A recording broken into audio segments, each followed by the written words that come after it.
नमस्कार दोस्तों, मैं हूं अमरेंद्र और आप देख रहे हैं जागरूकता मेरी जीत। दोस्तों, इस वीडियो में हम बिहार विधानसभा 2020 के बारे में कुछ जानकारी देंगे। हमारे बिहार में कैसा राजनीतिक होता है, क्या इतिहास रहा और क्या नहीं करना चाहिए नेता लोगों को, और क्या हमारे बिहार को बदलने के लिए करना चाहिए, उस सभी चीजों पे गौर करेंगे। और आप लोगों को वीडियो बहुत ही मजा आएगा, तो लास्ट से शुरू तक बने रहिए।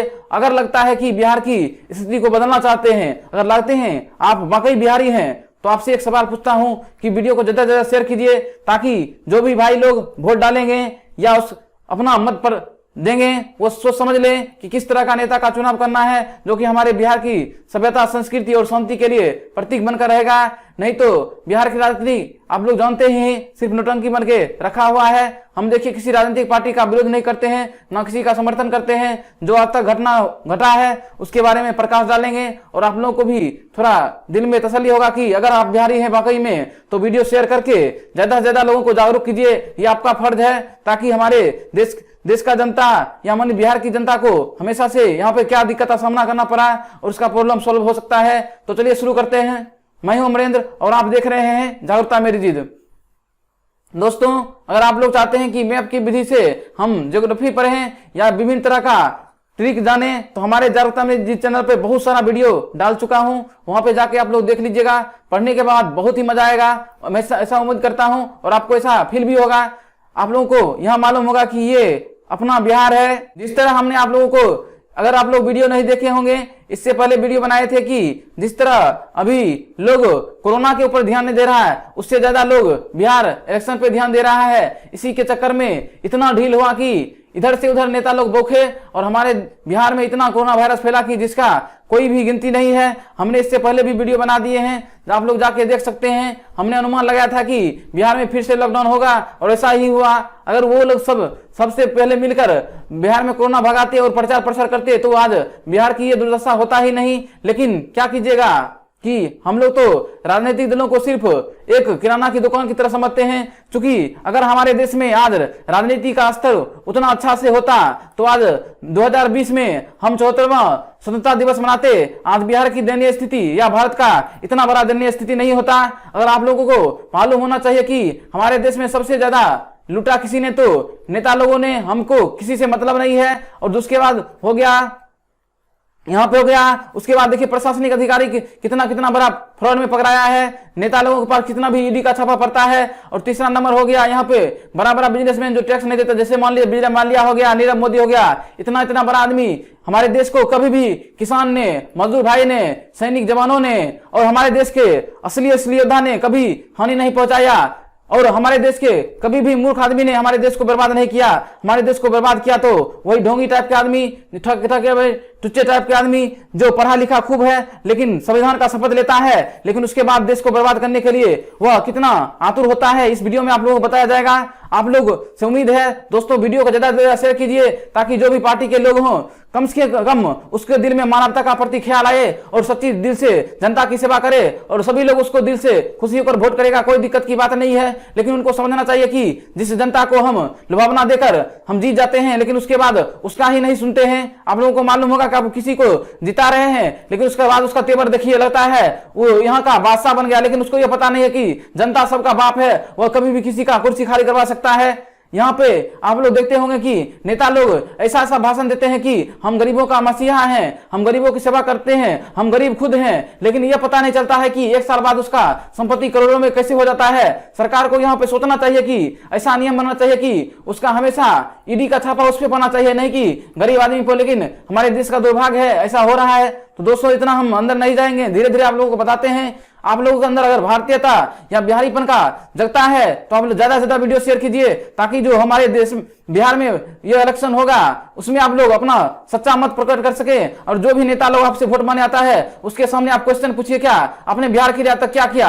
हमारे बिहार को इतना बदतर स्थिति करने वाला कौन है? यही सब नेता लोग हैं। और हमारे प्रशासनिक सेवा में जो भी हैं, वो भी थोड़ा मदद करते, तो आज हमारे बिहार की स्थिति अच्छा नहीं होता।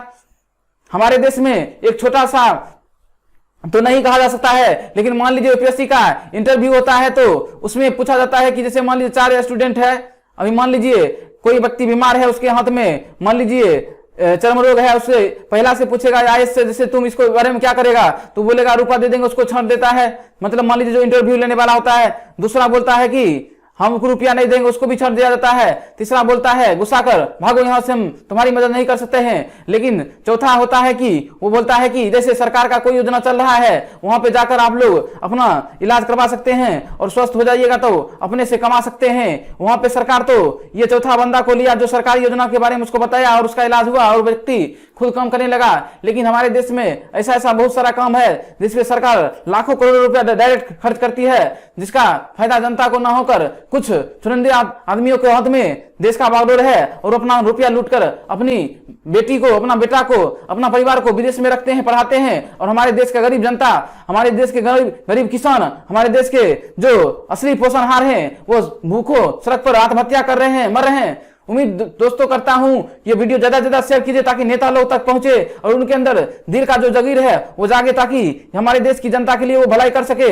हम लोग उसको जिताने के लिए तो तैयार ही हैं, बस वो जनता का कुछ सुने और उसके प्रति हमेशा सदा व्यवहार रखें। दोस्तों ये बिहार की धरती है और आप लोगों को मालूम होगा कि हमारे चैनल जागरूकता मेरी जीत पे बिहार के एजुकेशन बारे में वीडियो बनाए थे और बहुत सारे विभूति का नाम लिए थे, आप लोग जाके देख सकते हैं। ये धरती ऐसा पवित्र धरती था जो कि विश्व के गुरु बन के खड़ा था, लेकिन आज वही बिहार की धरती पे हमेशा से क्वेश्चन पेपर का लीक होना, क्वेश्चन आउट होना, बिहार बोर्ड में धांधली, यानी विभिन्न प्रकार का, हमेशा जाइए यूट्यूब पर सर्च कीजिए, देखिए विभिन्न प्रकार का क्वेश्चन लीक हुआ। बिहार दरोगा का था, फॉरेस्ट गार्ड का था, यानी कि बिहार पुलिस का था और बहुत सारा घटना होता रहता है। यही बिहार का धरती है जो अब आर्यभट्ट जैसा पैदा होगा, रामधारी सिंह का जैसा पैदा होगा, जयप्रकाश जैसा पैदा होगा, महात्मा बुद्ध यहाँ पे ज्ञान प्राप्त हुआ, बुद्ध महावीर का हुआ, गुरु नानक जी हुए, मतलब क्या बताएं यहाँ पे ऐसा हुआ। लेकिन बिहार की स्थिति आज ऐसा तंगी आ चुका है। आप लोगों को मालूम होगा कि हम कुछ पहलू बताते हैं। यहाँ पर आपका बिहार हो गया, तो आगे बढ़ते हैं। 2020 बिहार विधानसभा चुनाव, आप लोग की मर्जी है, किसको चुनते हैं नहीं चुनते, हमको उससे घंटा फर्क नहीं पड़ता है। हमको तो देश की जनता को जागरूक करना है, देश की जनता को पढ़ाना है। आज तक मतलब बिहार में जिसने भी शासन किया, अगर हमारे बिहार के शिक्षा पर ध्यान देता, स्वास्थ्य पर ध्यान देता, तो वो लोग चाहते ही नहीं है कि हम लोग पढ़ें और अपना आवाज बुलंद कर सके, क्योंकि जानता है कि शिक्षा शेरनी का वो दूध है जो जितना पिएगा उतना दहाड़ेगा, और ये दहाड़ ये लोग टिक नहीं पाएंगे हमारी दहाड़ से। इसलिए चाहते नहीं कि बिहार में शिक्षा का स्तर बढ़े और ये लोग जिस तरह नचाएंगे आप लोग नाचिएगा। आप लोग जितना नचना है, नागी डांस कीजिए, चाहे लुंगी डांस कीजिए, आप लोग करते रहिए, हमको उससे मतलब नहीं है। हम आप लोगों को जो मेन पॉइंट है उसमें बताते हैं।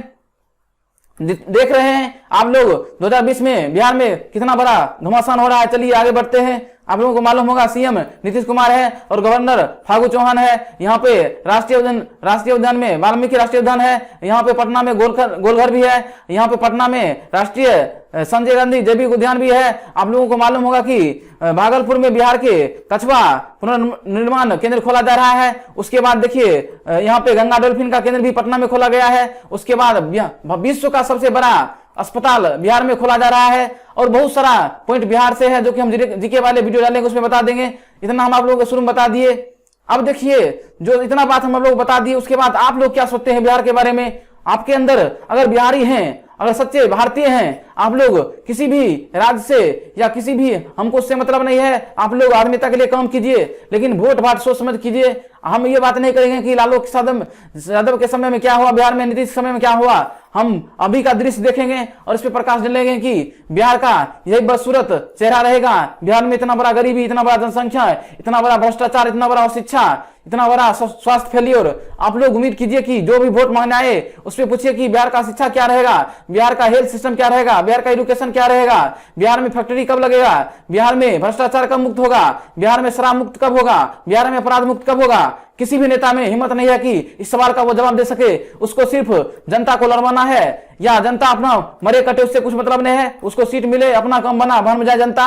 इसलिए दोस्त आप लोग खुद जागरूक बनिए और हमारे चैनल जागरूकता मेरे जिससे जुड़कर पढ़िए और अपने बच्चे भाई बहन और अपना समाज का विकास कीजिए। और ऐसा समय आएगा जब हम ऐसा मुकाम पर पहुंचेंगे, आप लोगों के लिए ऐसा काम करेंगे जो बिहार में शिक्षा का एक बहुत बड़ा दो बनेगा।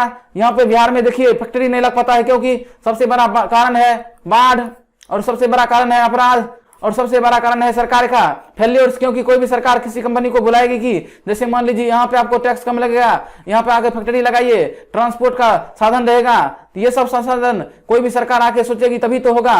सिर्फ हाथ पे हाथ देने से कुछ नहीं होगा। हेल्थ का आप लोग देख ही रहे सिचुएशन कितना खराब है, लेकिन फिलहाल दौर में बहुत सारा सुधार हुआ है। लेकिन करप्शन का आधार कितना है कि राजस्थान के बाद बिहार में सबसे ज्यादा करप्शन है। लेकिन यहाँ पे क्या है, एक बार सरकारी नौकरी मिल जाए उसका पेट इतना बड़ा निकल जाएगा, लेकिन वही हमारे देश की सेना उसको फिट रखा जाएगा। लेकिन यहाँ नेता लोग का शरीर फिट रखने से कोई मतलब नहीं है। और प्रशासनिक सेवा में भी इस तरह का देखा जा रहा है, जो कि हमेशा बिहार को एक ही पीछे की ओर ले जाएगा। हेल्थ डिपार्टमेंट भी धीरे धीरे सुधर रहा है, लेकिन उतना सुधरा नहीं है। उसके बाद देखिए 99 बच्चों का कर दिया बाल विवाह। इस तरह का बाल विवाह मान लीजिए पहले होता था, लेकिन अभी भी मान लीजिए 10 साल में किसी का 14 साल में हो रहा है लड़कियों के शादी, उसका साथ भविष्य कितना खराब होगा। नरेंद्र मोदी जी प्रयास कर रहे हैं कि हम लड़कियों की शादी का उम्र 21 साल करें, लेकिन यहाँ पे क्या हो रहा है कि मान लीजिए पहले उसको गरीबी के कारण शिक्षा नहीं मिल पाता है, कम उम्र में शादी होता है, जनसंख्या बढ़ता है, विभिन्न प्रकार का शिक्षा नहीं मिल पाता है, स्वास्थ्य खराब होता है। यानी कि यहाँ पे सिर्फ मानव श्रृंखला बनेगा, लेकिन किस लड़की का कितना उम्र में शादी हो रहा है उसको ना मुखिया लेवल पर, ना प्रशासनिक लेवल पर, ना प्रखंड लेवल पर आधार कार्ड वेरिफिकेशन होगा। एक बार में उम्र पता चलेगा किसका उम्र इतना है, शादी नहीं करेगा। लेकिन सरकार को जहां से जड़ से काम करना चाहिए वहां से काम नहीं हो रहा है, सिर्फ ऊपर झापर काम करने से कुछ होने वाला नहीं है। दोस्तों वीडियो शेयर कीजिए और हम जड़ से जितना भी बिहार में प्रॉब्लम है या देश में है या विदेश में है सबको सोल्यूशन कर देंगे। लेकिन आप लोग जागरूकता मेरी जीत चैनल को बड़ा कीजिएगा, उसके बाद देखिएगा देश में शांति का प्रतीक, अखंडता का प्रतीक और हमारे देश में शिक्षा का प्रतीक ऐसा बनाएंगे कि कभी भी कोई सोचा नहीं होगा। यह बिहार की धरती से आवाज है कि आप लोग सिर्फ अमरिंदर कुमार को सपोर्ट कीजिए। उसके बाद देखिए पढ़ाई के क्षेत्र में हो, जागरूकता हो, सभी चीज पर वीडियो डालेंगे और आप लोग जागरूक होना है और अपने भाई बहन लोग को पढ़ाइए और आगे बढ़ाइए। क्योंकि जिंदगी में अगर आप लोगों को एक बार मनुष्य तन में मिला है मौका, तो आप लोग ऐसा कर गुजरिए कि पर्दा गिरने के बाद भी आप लोगों के लिए ताली बजता रहे। उम्मीद करता हूं आप मेरा संकेत समझ रहे होंगे हम क्या बोलना चाहते हैं। आप लोग ऐसा काम कीजिए कि आप लोग हमेशा याद रखें बिहार की धरती पर आर्यभट्ट का नाम, अब मान लीजिए वो तो चले गए, लेकिन पूरा दुनिया जब तक ये पृथ्वी रहेगा तब तक याद रहेगा कि आर्यभट्ट बिहार की धरती से जीरो का खोज हुआ। तो आप लोग भी कुछ ना कुछ ऐसा मुकाम हासिल कीजिए, रात दिन एक कर दीजिए। दोस्तों आप लोगों ने ही माँ बाप को सपना दिखाया था कि हम आप लोगों को जॉब करके देंगे, लेकिन आप लोग भी रास्ते चलते चलते भटक जाते हैं। उस पर अगले वीडियो बनाएंगे। देखिए मर्डर का केस कितना बढ़ रहा है, उस पर भी रोक लगना चाहिए।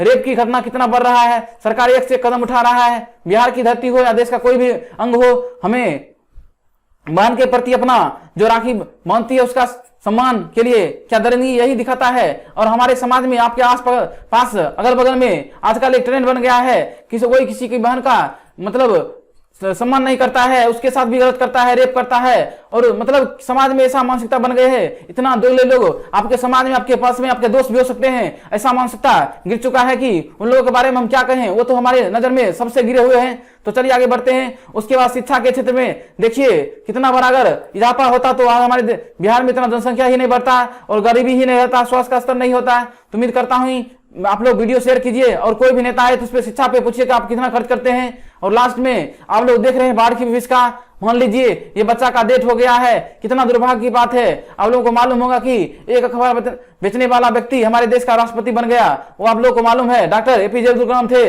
उसी प्रकार चाय बेचने वाले नरेंद्र मोदी जी देश का प्रधानमंत्री बन गए। नहीं जानता हो कि यह बच्चा का भविष्य कल क्या होता, हमारे देश के बड़े साइंटिस्ट बनते, डॉक्टर बनते, इंजीनियर बनते। लेकिन हमारे देश की सरकार की निकम्मापन कहिए या प्रशासन की निकम्मापन कहिए और कुदरत का कुछ कहर तो रहता ही है। लेकिन हमारे देश में बिहार में एक बहुत ही बड़ा चैलेंज है बाढ़ कर लेकर। अगर बाढ़ को सॉल्व कर दिया जाए तो यहाँ फैक्ट्री लगेगा, शिक्षा का स्तर रहेगा, स्वास्थ्य सब कुछ होगा। दोस्तों आप लोग जो भी नेता लोग आते हैं वोट मांगने के लिए, उससे सबसे पहला क्वेश्चन पूछिए कि आप लोगों को जिस समय मान लीजिए हम किसी का चुनाव कर देते हैं, उसके बाद उसका तेवर कितना बदल जाता है। हमको तो सबसे बड़ा आश्चर्य ये होता है, झूठ फूस में बोलता है कि हम जनता का सेवक है, लेकिन जनता का सबसे बड़ा राक्षस वही है जो कि कहता है कि हम गरीबों के मसीहा है, लेकिन साल भर में वो करोड़पति कैसे बन जाता है। इस बात पे सबसे बड़ा सवाल या निशान है। दोस्तों देखिए हमने तो सोचा था कि आप लोगों को सिर्फ पढ़ाना है, लेकिन हम पढ़ा देते, लेकिन आप लोग जागरूक नहीं होते तो जिंदगी का कोई मकसद नहीं रह जाता है। दोस्तों ये बात बोलने में बहुत सारा रिस्क भी लेना पड़ता है, लेकिन आप लोगों के सामने हम खड़े हैं और आप लोगों